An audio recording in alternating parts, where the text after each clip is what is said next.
Khotbah Minggu ke-14 setelah Trinitatis, hari ke-245, 1 September tahun 2024, Kitab Ulangan pasal 4, ayat 1-2, dan ayat 6-9, Musa mendorong Israel supaya taat pada Tuhan. 245 diambil dari Kitab Ulangan pasal yang keempat 1-2, kemudian dilanjut dengan 6-9. Demikian firman Tuhan. Maka sekarang, hai orang Israel, dengarlah ketetapan dan peraturan yang kuajarkan kepadamu untuk dilakukan, supaya kamu hidup dan memasuki serta menduduki negeri yang diberikan kepadamu oleh Tuhan Allah nenek moyang. Janganlah kamu menambahi apa yang kuperintahkan kepadamu, dan janganlah kamu menguranginya. Dengan demikian, kamu berpegang pada perintah Tuhan Allah yang kusampaikan kepadamu. Ayat yang ke-6. Lakukanlah ini dengan setia, sebab itulah yang akan menjadi kebijaksanaanmu dan akal budimu di mata bangsa-bangsa yang pada waktu mendengar segala ketetapan ini akan berkata, memang bangsa yang besar ini adalah umat yang bijaksana dan berakal budi. Sebab bangsa besar manakah yang mempunyai Allah yang demikian dekat kepadanya seperti Tuhan Allah kita. Setiap kali kita memanggil kepadanya, dan bangsa besar manakah yang mempunyai ketetapan dan peraturan demikian adil seperti seluruh hukum ini yang kubentangkan kepadamu pada hari ini. Tapi waspadalah dan berhati-hatilah, supaya jangan engkau melupakan hal-hal yang dilihat oleh matamu sendiri itu, dan supaya jangan semuanya itu hilang dari ingatanmu seumur hidupmu. Beritahukanlah kepada anak-anakmu dan kepada cucu cicitmu semuanya itu. Demikianlah firman Tuhan. Dalam perikop ini, yaitu Musa mendorong Israel supaya taat. Sebagaimana biasanya, bahwa hari ini adalah awal daripada bulan Desember. Nah, di mana dalam bulan Desember, bulan September, diambil topik jadilah pelaku firman. Diambil dari Yakobus pasal yang pertama ayat 22a. Tetapi hendaklah kamu menjadi pelaku firman, dan bukan hanya mendengar saja. Jadilah pelaku firman. Inilah yang topik kita pada bulan September yang akan kita sampaikan setiap renungan pagi. Nah, di sini mendengar, berbicara, dan menjalankan, Musa bertujuan ya, kepada Israel agar dapat hidup dalam berkat. Kemudian adanya perlindungan Allah. Ditekankan tadi dengan taat kepada Tuhan adalah sebagai kunci untuk memperoleh berkat dan keselamatan di tanah yang dijanjikan.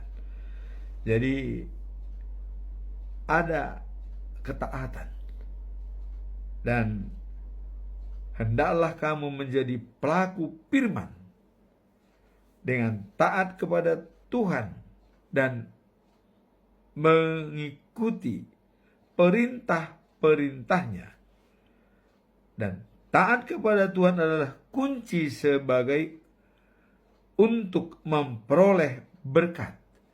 Jadi kalau kita memperoleh berkat, ya harus taat sama Tuhan.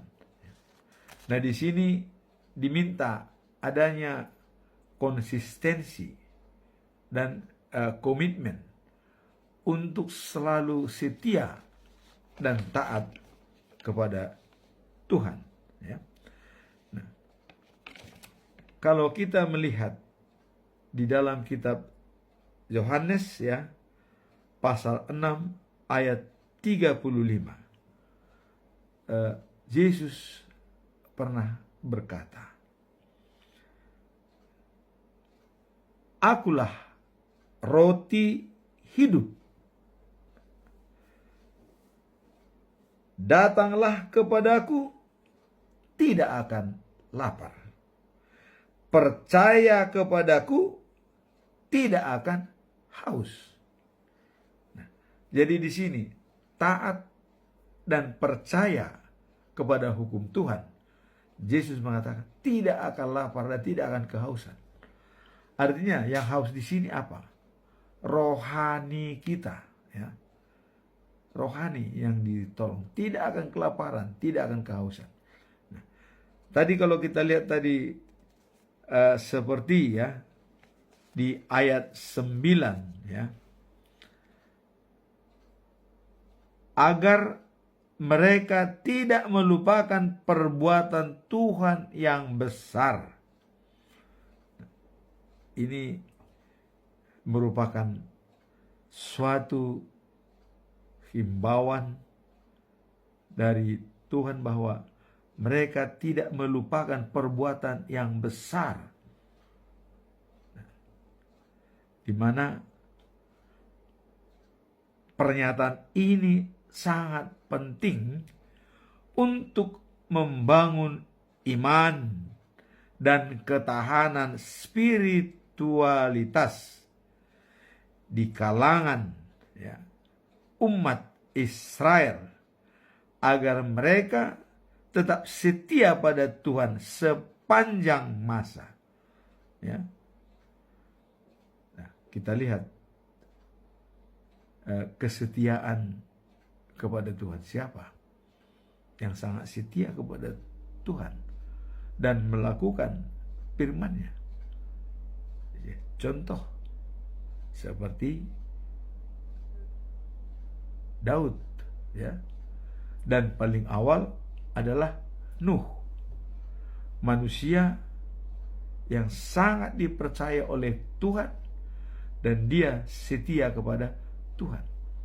Apa perbuatan besar terhadap Nuh? Ya, dia disuruh membuat bahtera di atas bukit, sehingga air bah datang, dia selamat. Inilah suatu perbuatan besar, katanya tadi, bahwa harus kita mengingat, jangan melupakan perbuatan-perbuatan yang besar. Itu termasuk salah satu perbuatan besar. Nuh percaya apa diperintahkan Tuhan, dilakukan.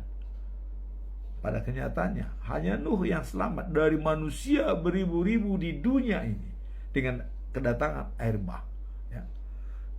Hanya karena kesetiaan kepada Tuhan.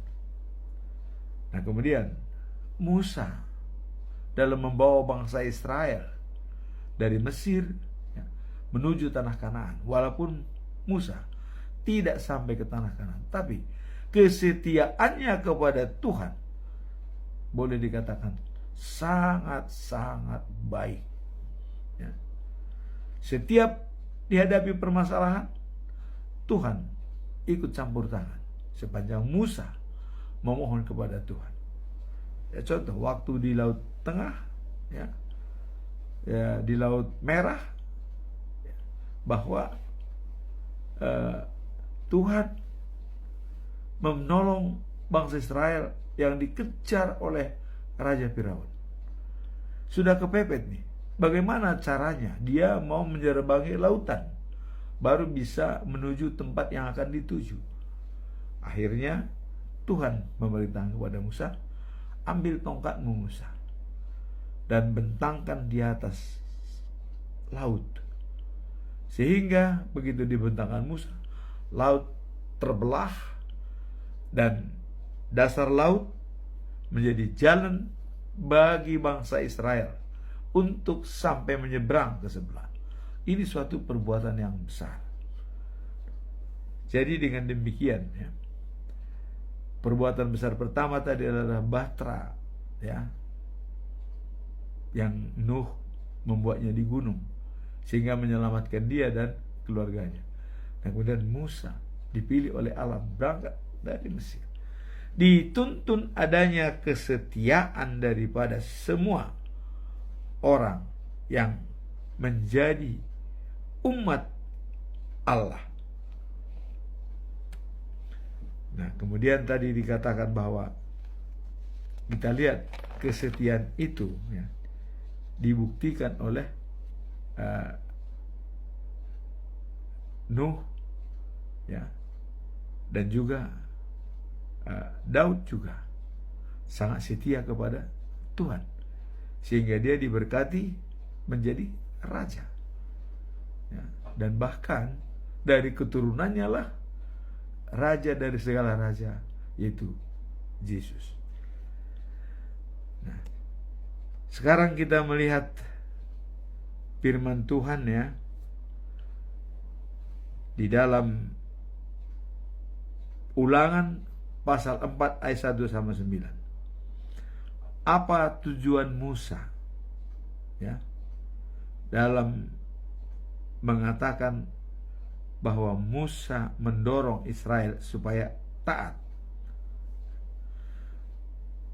Tujuan Musa agar bangsa Israel dapat hidup dalam berkat dan perlindungan Allah. Dengan taat kepada Tuhan dianggap sebagai kunci untuk memperoleh berkat dan keselamatan di tanah perjanjian. Jadi taat, ya, dan setia adalah sebagai kunci untuk memperoleh berkat di tanah perjanjian.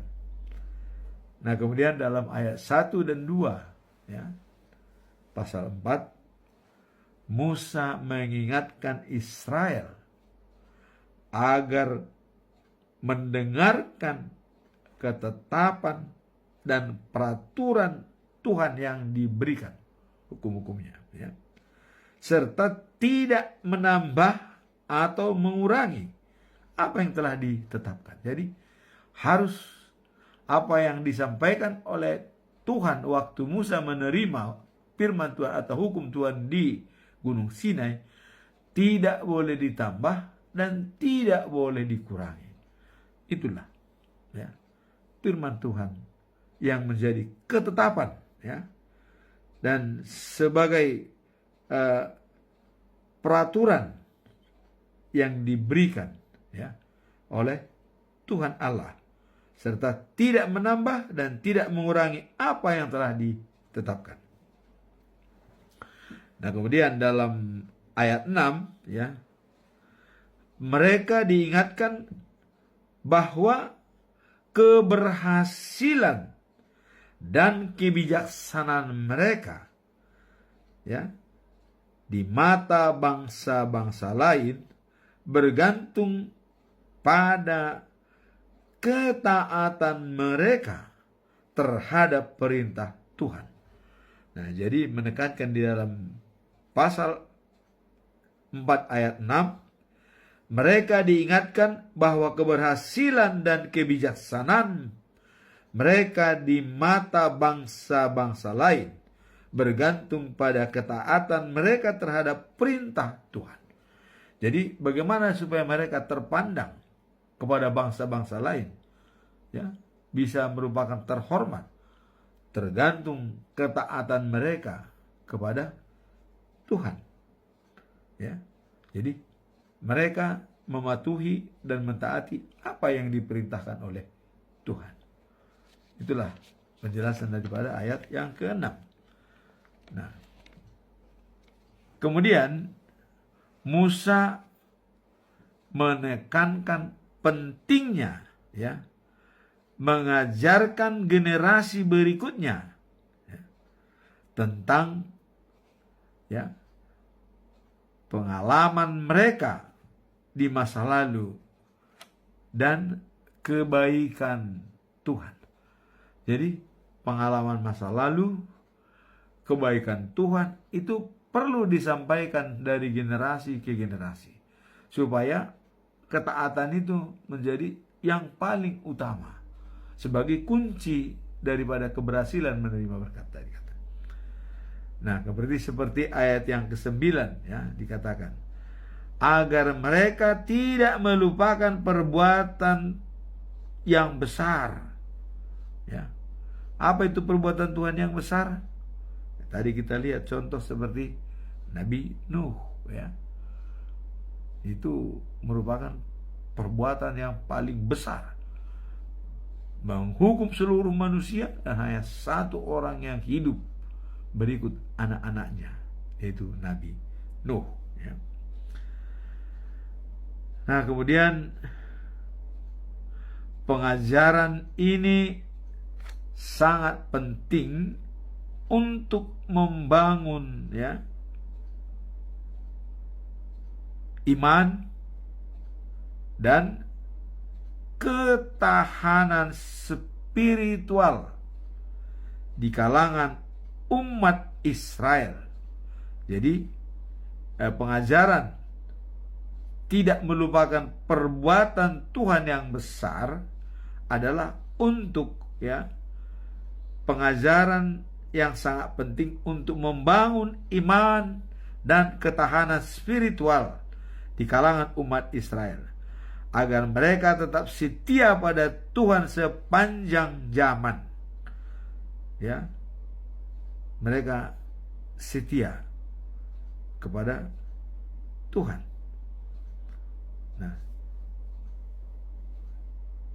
dalam topik bulan September, jadilah pelaku firman. Ya. Dalam Yakobus 1 ayat 22 dikatakan, tetapi hendaklah kamu menjadi pelaku firman dan bukan hanya pendengar saja. Jadi tadi sudah dikatakan, ya, agar mereka tidak melupakan perbuatan Tuhan yang besar. Sehingga pengajaran ini sangat penting untuk membangun iman dan ketahanan spiritual di kalangan umat Israel. Setia pada Tuhan sepanjang generasi atau sepanjang zaman. Ya.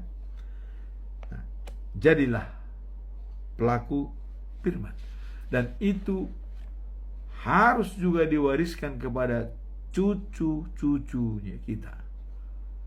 Dan harus estafet pengajaran dan kesetiaan kepada Tuhan harus diajarkan secara estafet kepada cucu-cucu dan cicit sampai ke bawah. Nah, dengan demikian, ya, dengan taat kepada Tuhan adalah sebagai kunci untuk memperoleh berkat dan keselamatan di tanah perjanjian. Jadi untuk mendapatkan berkat, ya, dan keselamatan di tanah perjanjian yang dijanjikan oleh Tuhan, kuncinya adalah taat kepada Tuhan. Nah, taat dan percaya ini ya dijabarkan dalam perjanjian baru pada Injil Yohanes pasal 6 ayat 35. Yesus berkata kepada mereka, "Akulah roti hidup." Ya.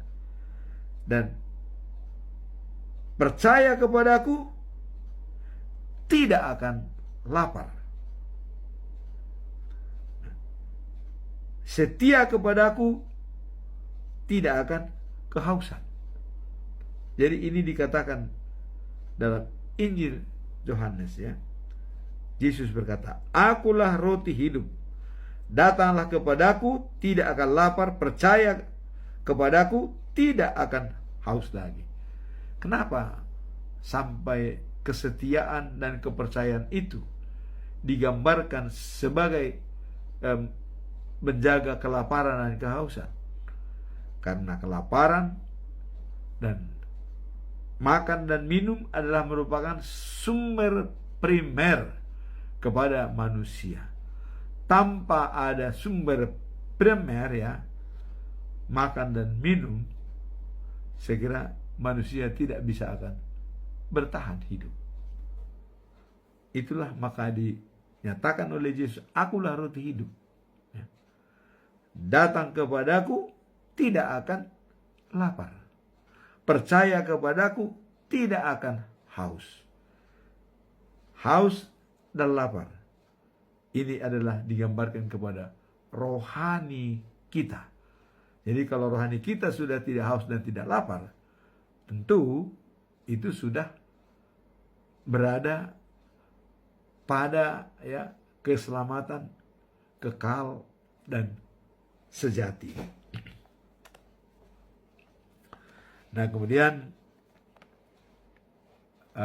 prakhotbah diambil dari Matius ya, pasal yang ke-15 ayat 1 sampai 9.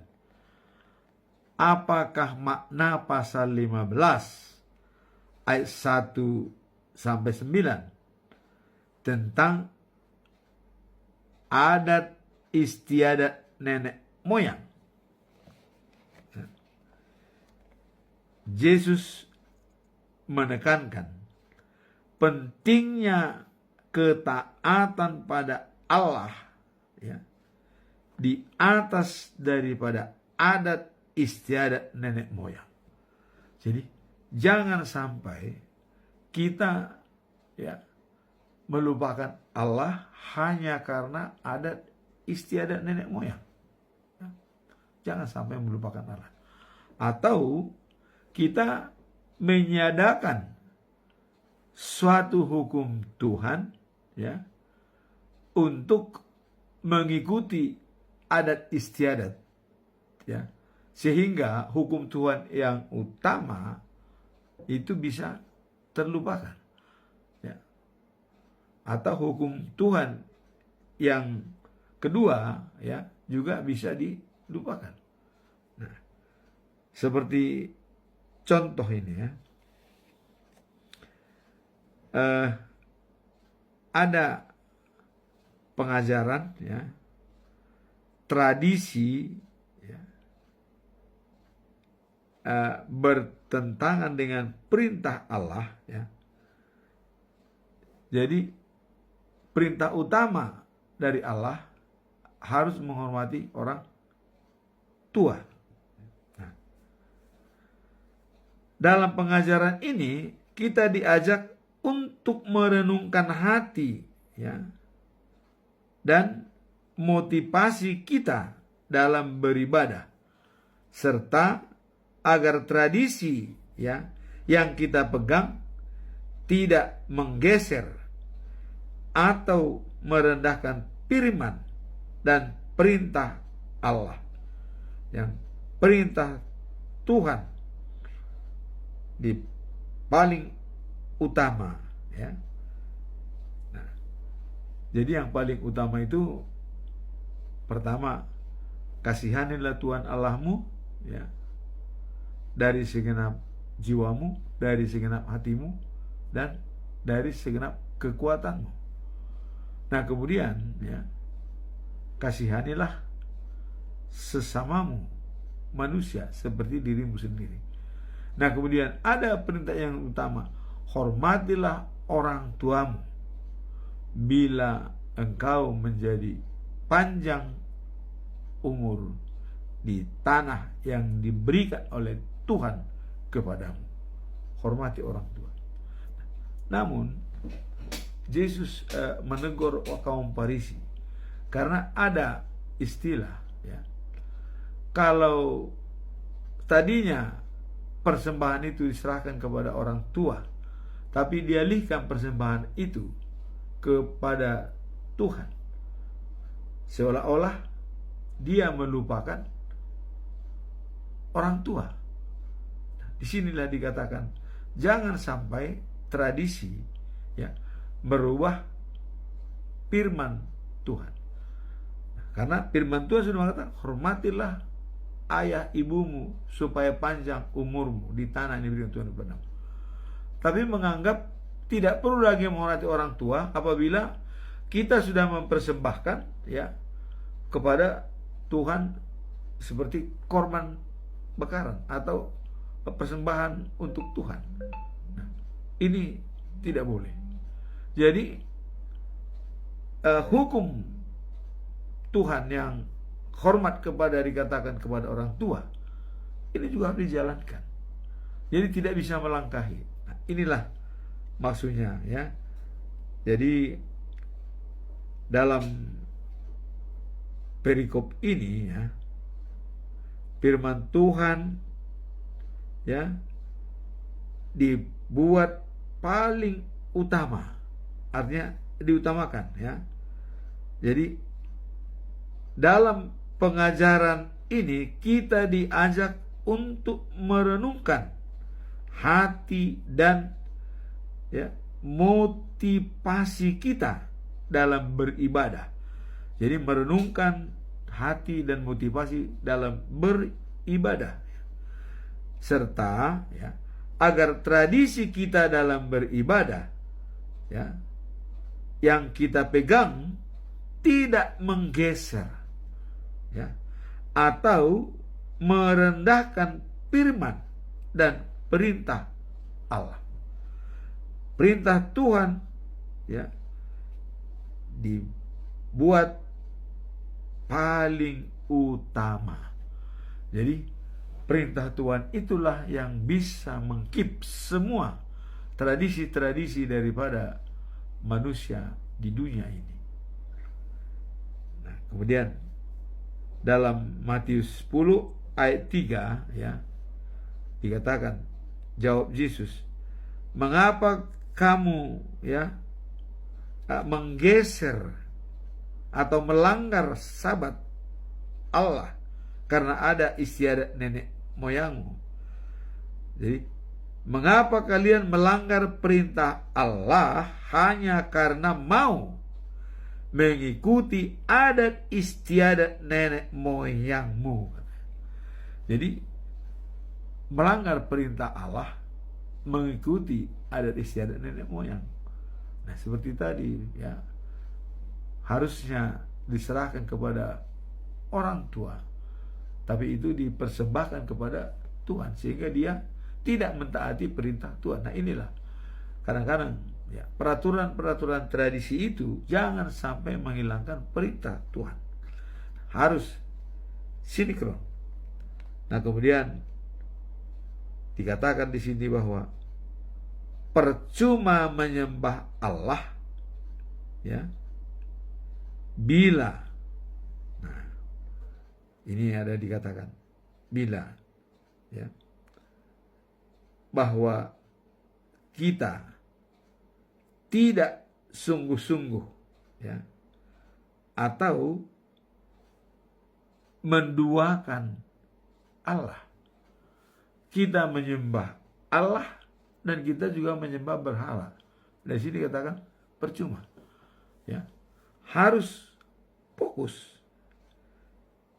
dan tidak melanggar perintah Allah. Jadi dalam prakhotbah ini adalah merupakan pendukung daripada khotbah minggu ini, Musa mendorong umat Israel untuk taat. Nah, kemudian ketaatan itu juga dijabarkan di sini, jangan sampai menggeser perintah Allah hanya karena kebiasaan tradisi daripada umat Israel. Inilah pesan moral daripada khotbah minggu ini. Di satu pihak harus taat dan mematuhi perintah Tuhan. Bahkan tadi dikatakan, kalau kita taat kepada Yesus, tidak akan kelaparan. Dan percaya kepada Yesus, tidak akan kehausan. Artinya ada jaminan dengan adanya konsistensi kita percaya dan taat. Kita tidak akan kehausan. Ini menggambarkan artinya kita akan menjadi hidup kekal dan sejati, ya. Sebab kalau kita masih haus, ya, berarti kita masih dipengaruhi ketidakpastian. Tapi kalau kita sudah tidak haus lagi karena taat kepada Tuhan dan percaya, ini menjamin kehidupan selama-lamanya. Selama kita tidak haus, tidak akan lapar lagi, ini sudah menjamin kehidupan yang kekal dan sejati. Kemudian dalam firman hari ini, ya, dalam prakhotbah, dalam konteks pasal 15 ayat 1 sampai 9 itu, Yesus menegur para pemimpin agama, ya, yang menjadikan tradisi sebagai alasan untuk mengabaikan perintah Tuhan yang harus dipatuhi. Nah, jadi dalam konteks ini, ya, mengabaikan perintah utama, ya, menghormati orang tua hanya karena melakukan tradisi adat istiadat, ya, yang dipelihara selama ini. Jadi artinya jangan sampai hukum yang utama dari Allah terabaikan oleh karena adat istiadat. Nah, kemudian apa sasaran daripada ayat hari ini? Sasaran daripada khotbah minggu ini bahwa ini mengajak kita untuk merefleksikan apakah adat istiadat yang kita pelihara selama ini, ya, sejalan dengan kehendak Allah, dan apakah kita, ya, mengutamakan perintah atau firman Allah. Inilah yang menjadi renungan kita. Artinya, jangan sampai adat istiadat yang ada pada hidup kita bisa mengabaikan firman Tuhan yang sudah ditetapkan. Jangan sampai. Harus sinikoron, ya. Adat istiadat itu adalah sesuai dengan kehendak Allah. Jadi apapun yang kita lakukan harus sesuai dengan kehendak Allah. Itulah makna daripada khotbah minggu ini. Kita melakukan secara komitmen dan konsekuen untuk taat kepada Tuhan dan percaya kepadanya.